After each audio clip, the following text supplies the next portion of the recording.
Dear student, good morning. आज मैं आपको क्लास 8 का जो हमारा फर्स्ट ज्योग्राफी का जो चैप्टर था, land, soil and water resources, उस चैप्टर के बारे में पढ़ेंगे। तो मैंने आपको जो मेरा फर्स्ट वीडियो था उसमें मैंने आपको बताया था कि मतलब संसाधनों का विकास, उसकी उपयोगिता है ना। संसाधन तब तक संसाधन नहीं रहता है, मतलब प्राकृतिक में जब तक रहता है जब तक वो ठीक है, लेकिन जब तक उसका मनुष्य उसका उपयोग नहीं करता, जब तक वो एक महत्वपूर्ण संसाधन नहीं बनता। इस तरीके से मैंने आपको बताया था।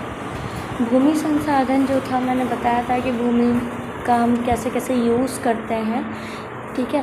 तो आज का हमारा जो टॉपिक है वो है स्थल रूप तथा स्थल आकृति। तो इसमें हम देखेंगे कि मुख्य रूप से धरातल पर 3 प्रकार के स्थल रूप पाए जाते हैं। मतलब जो हमारी पृथ्वी है उसके जो धरातल पे कितने प्रकार के स्थल पाए जाते हैं? 3 प्रकार के। कौन कौन से? मैदान, पठार और पर्वत। जो पर्वतीय क्षेत्र होते हैं वो बहुत ज़्यादा दुर्गम होता है, मतलब वहाँ पे रहना या सर्वाइव करना बहुत ज़्यादा मुश्किल होता है, ठीक है। पठारी क्षेत्र विषम तथा चट्टानी धरातल होने के कारण मनुष्य के आर्थिक विकास के लिए अधिक उपयुक्त नहीं होते हैं। मतलब जो पठारी क्षेत्र होते हैं वो विषम होते हैं, ठीक है, लेकिन जो चट्टानी धरातल होने के कारण वहाँ पे जो मनुष्य का आर्थिक विकास है वो अधिक उपयुक्त नहीं हो सकता। मतलब वहाँ पे मनुष्य का विकास हो, ये थोड़ा इम्पॉसिबल टाइप का लगता है, या मतलब वहाँ पे जो आर्थिक विकास है वो नहीं हो पाता ठीक प्रकार से।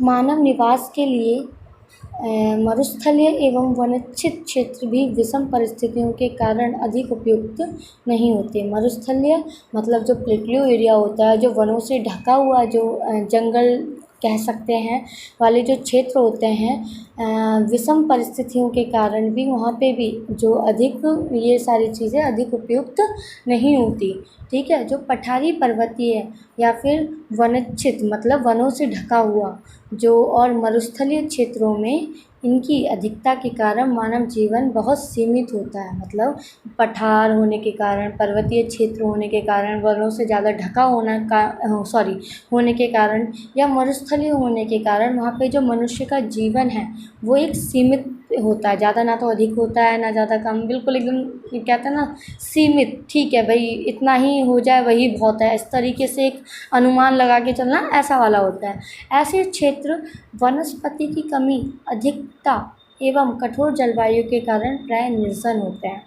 मतलब जो ऐसे क्षेत्र होते हैं यहाँ पे वनस्पति की कमी, ठीक है, अधिकता होने के कारण, मतलब वहाँ पे ज़्यादा वनस्पति की कमी होने के कारण, क्योंकि वहाँ पे जो जलवायु होती है वो बहुत ज़्यादा कठोर होती है, निर्जन होती है, जिसके कारण वहाँ पे जो मानव जीवन है वो सीमित होता है। भूमि के उपयोग की सीमा एवं प्राकृतिक को स्थल कृतियों बहुत अधिक प्रभावित करती हैं। मतलब जो भूमि का उपयोग है, उपयोग की जो सीमा होती है, कहते हैं ना एक लिमिटेशन होती है भूमि का भी लैंड की यूज़ करने की भी एक कैपेसिटी होती है, एक सीमा होती है, ठीक है। प्राकृतिक को स्थल कृतियाँ बहुत अधिक प्रभावित करती हैं। जो मतलब हमारी प्रकृति होती है उसको जो हमारी स्थल कृतियाँ होती हैं, स्थल कृतियाँ मतलब आप समझ रहे हो कि जैसे कि जो हमारी स्थल पे जो भूमि है कैसी फर्टाइल है, क्या नहीं है, उसको कैसी जलवायु चाहिए। तो इस तरीके से जो हमारी प्राकृतिक को बहुत ज़्यादा प्रभावित करती है। पर्वतों के तीव्र ढलानों पर सड़कों तथा रेल मार्गों का निर्माण कठिन है। वही कॉमन सी बात है, ये चीज़ हम भी समझते हैं। जो पर्वतीय क्षेत्र होता है वहाँ पे ज़्यादा ढलान होने के कारण वहाँ पे सड़कों का निर्माण करना या रेल मार्गों का निर्माण करना बहुत ही ज़्यादा मुश्किल होता है। इसीलिए ऐसे क्षेत्रों में परिवहन की व्यवस्था कठिन होती है। वही ज़्यादा पर्वतीय एरिया होगा तो वहाँ पे थोड़ा कहते हैं ना यातायात वाला जो सिस्टम है, जो ट्रांसपोर्ट सिस्टम है, तो बहुत ज़्यादा मुश्किल हो जाएगा। इन क्षेत्रों में कृषि करना भी बहुत कठिन होता है। वही आप पर्वतीय क्षेत्र पर कैसे कृषि करेंगे? पानी आएगा या आप वो रुक ही नहीं पाएगा, ढल के पूरा नीचे आ जाएगा। तो ऐसे क्षेत्रों पे आप कृषि तो बिल्कुल ही नहीं कर सकते। कुछ सीमित क्षेत्रों में ही सीढ़ीदार खेत बनाकर कृषि की जा सकती है। मतलब कुछ ही ऐसे सीमित क्षेत्र होते हैं उस एरिया में कि जहाँ पर आपको ऐसा लगता है कि थोड़ा कम ढलान वाला एरिया है, वहाँ पे आप कहते हैं ना पट्टेदार एकदम खेती, मतलब सीढ़ी बना बना के वहाँ पे खेती की जाती है, ठीक है, कृषि की जाती है। चलिए नेक्स्ट वाला देखते हैं। मैदानी क्षेत्रों में भूमि संसाधनों का सर्वोत्तम उपयोग किया जाता है। मतलब जो मैदानी क्षेत्र होते हैं वहाँ पर भूमि संसाधनों का सबसे एकदम कहते हैं ना बढ़िया एकदम उपयोग किया जाता है। नदियों द्वारा लाई गई उर्वरक, है ना, नदियाँ क्या करती हैं, जब हवा चलती है तो वो क्या करती है, मिट्टी की जो सबसे टॉप सॉइल जो होती है उसको क्या कहती हैं, जो वो फर्टाइल होती है वो तो बहा के ले जाती है ना। जो उर्वरक होती है काप मिट्टी से मैदानों का निर्माण होता है। उसी मिट्टी से क्या होता है, जो काप मिट्टी से ही, उस मिट्टी को कैसी मिट्टी कहते हैं, उर्वरक काप मिट्टी से ही मैदानों का निर्माण होता है, जो कृषि के लिए बहुत अधिक उपयोगी होती है ना। कृषि के लिए कैसी मिट्टी उपयोग होती है, उर्वरक काप मिट्टी जो होती है, जो नदियों के साथ बह के आ जाती है, ठीक है, वो मैदानों का निर्माण करती है। और ऐसी मिट्टी जो होती है वो कृषि के लिए बहुत ज़्यादा उपयोगी होती है। ऐसे क्षेत्रों में सघन जनसंख्या निवास करती है। भाई जहाँ पे कृषि वगैरह सब अच्छी होगी तो क्या होगा, वहाँ पे जनसंख्या भी अच्छा खासा निवास करेगा, लोग अपने लिए खाने कमाने के लिए रह पाएंगे, है ना। जहाँ पे लोग खा नहीं पाएंगे, कमा नहीं पाएंगे, वहाँ पे जब पेट नहीं भर पाएगा इंसान तो कैसे सर्वाइव करेगा, बहुत ज़्यादा मुश्किल हो जाएगा। ऐसे क्षेत्रों में ये पोषण के लिए भी उत्तम है। मतलब ये पोषण, मतलब जो हमारी बॉडी के लिए जो पोषण चाहिए होता है उसके लिए भी ये बहुत ज़्यादा उत्तम है। सिंचाई के साधनों का यहाँ विकास होता है। मतलब जो सिंचाई के साधन है, सिंचाई के साधनों में यहाँ पे दिन विकास होता है। सड़कें तथा रेल मार्ग को बनाना भी आसान होता है। भाई जो मैदानी क्षेत्र होंगे वहाँ पे आराम से आप सिंचाई की जो मतलब सिंचाई आप जैसे भी कर रहे हैं, ठीक है, उसमें भी आप अपना विकास कर सकते हैं, ठीक है। और सड़कें और रेल मार्ग भी बहुत आसानी से बन जाएंगे। इसी कारण विश्व के मुख्य मैदानी क्षेत्र घनी आबादी के क्षेत्र होते हैं। इसलिए मतलब यही सारे कारण हैं कि वहाँ पे जो मैदानी क्षेत्र होते हैं वो घनी आबादी वाले क्षेत्र होते हैं। वहाँ पे मतलब बहुत ज़्यादा पॉपुलेशन होती है वहाँ पे, वहाँ के एरिया में, ठीक है। अगला देखते हैं।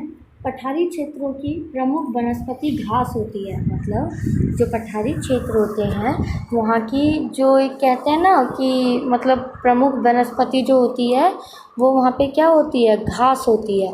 विश्व में कुछ पठारी क्षेत्र खनिज संसाधनों से परिपूर्ण होने के कारण विकसित हो गए हैं। मतलब कुछ ऐसे पठारी क्षेत्र हैं जहाँ पे खनिज की मात्रा बहुत अच्छी होने के कारण वो क्या हो गए हैं, बहुत ज़्यादा विकसित हो गए हैं, ठीक है। अन्य पठारी क्षेत्र में पशुचरण मुख्य आर्थिक क्रिया है। मतलब और बाकी जो पठारी क्षेत्र है वहाँ पे क्या होता है, जो पशुचरण मतलब पशुओं को चराना, ये वहाँ की आर्थिक क्रिया होती है, ठीक है।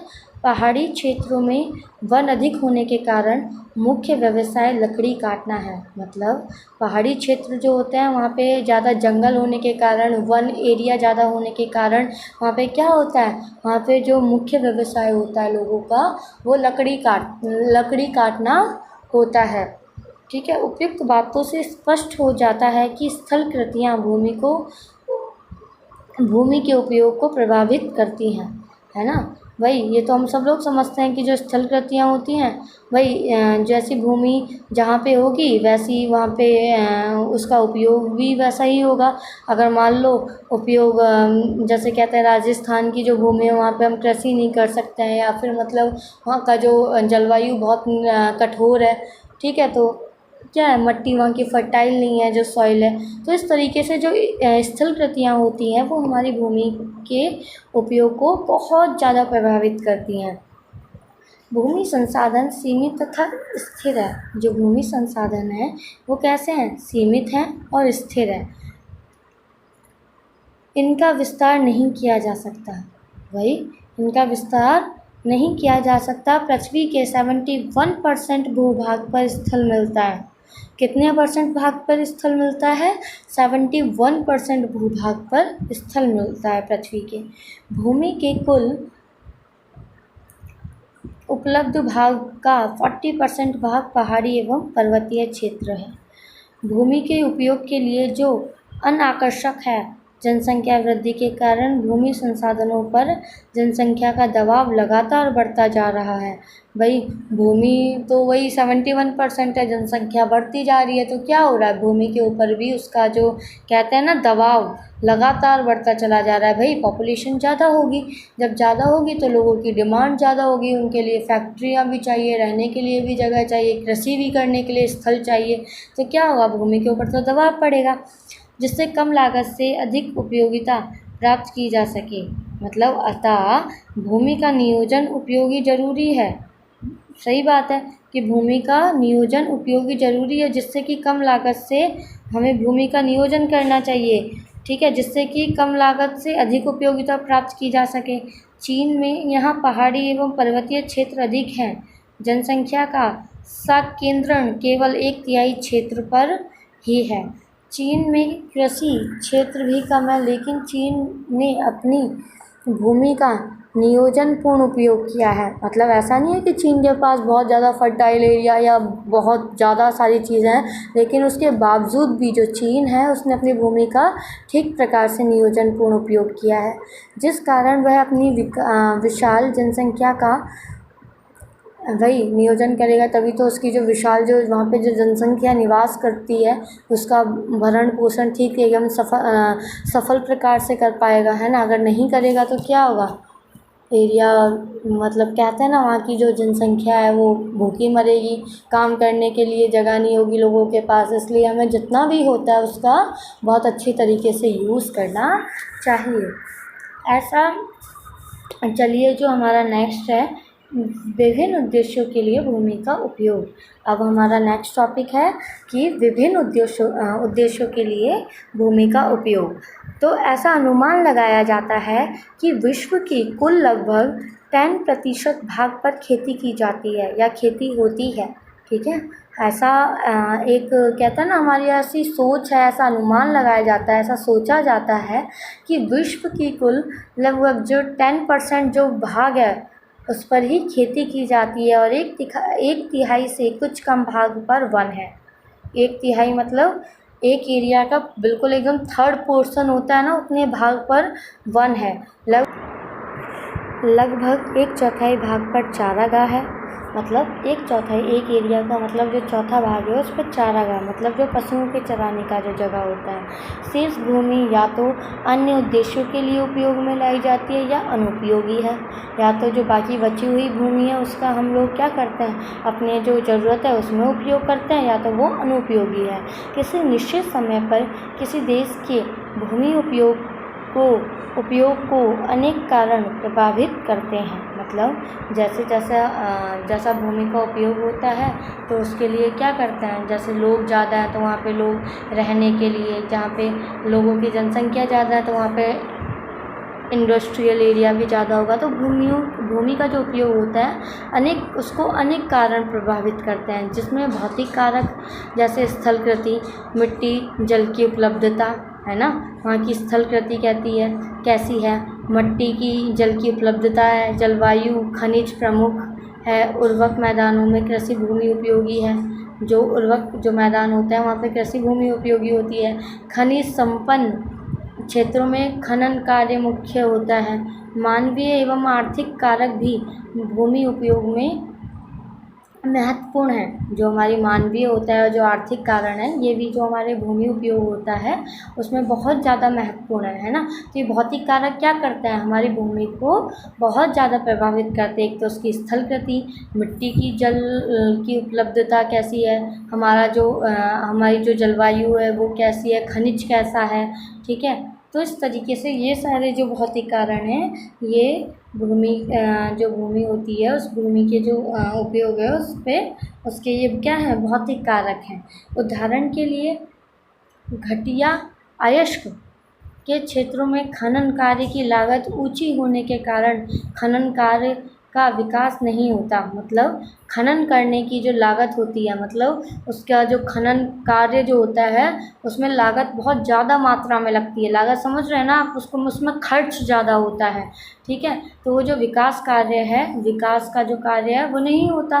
घनी जनसंख्या वाले क्षेत्रों में भी मकानों, भवनों, सड़कों एवं रेल मार्गों की ज़रूरत पूरी करने के लिए वन भूमि और कृषि भूमि का अधिक अतिक्रमण होता है ना। जनसंख्या ज़्यादा होने के कारण तो वो लोग रहेंगे कहाँ, सड़क कहाँ बनेगी, उनको फैसिलिटीज़ देने के लिए रेल मार्ग की आवश्यकता है ना। इस सब के इन सब अपनी ज़रूरतों को पूरा करने के लिए हम क्या करते हैं, जो वन भूमि होती है, कृषि भूमि होती है, उसका अतिक्रमण मतलब उसका नुकसान करते हैं हम लोग, ठीक है। भूमि उपयोग का प्रतीक रूप विश्व के कुछ प्रमुख प्रदेशों में अग्रक्रंथि सारणी में दर्शाया गया है। तो चलिए सारणी को देखते हैं। आप देख सकते हैं सारणी में दर्शाया गया है, देश के कुछ नाम दिए गए हैं, वन, कृषि, चारागाह और अन्य चीज़ों के लिए उसका कितना कितना परसेंट यूज़ हो रहा है वो इस सारणी की मदद से दर्शाया गया है। तो चलिए देखते हैं। रूस में 44% वन में यूज़ होता है, 8 कृषि के लिए, चारागाह में 5 और अन्य जो यूज़ होता है वो 44% होता है। जापान में भी वैसे 67 वन के लिए, 12 कृषि के लिए, 2% ओनली चारागाह के लिए और 19% जो है वो अन्य यूज़ों के लिए होता है। भारत में वन में 22, 57 मतलब सबसे ज़्यादा अगर प्रयोग होता है तो वो कृषि में होता है ना, कृषि करने के लिए, और चारागाह के लिए 4%, अन्य यूज़ के लिए 17% यूज़ करते हैं।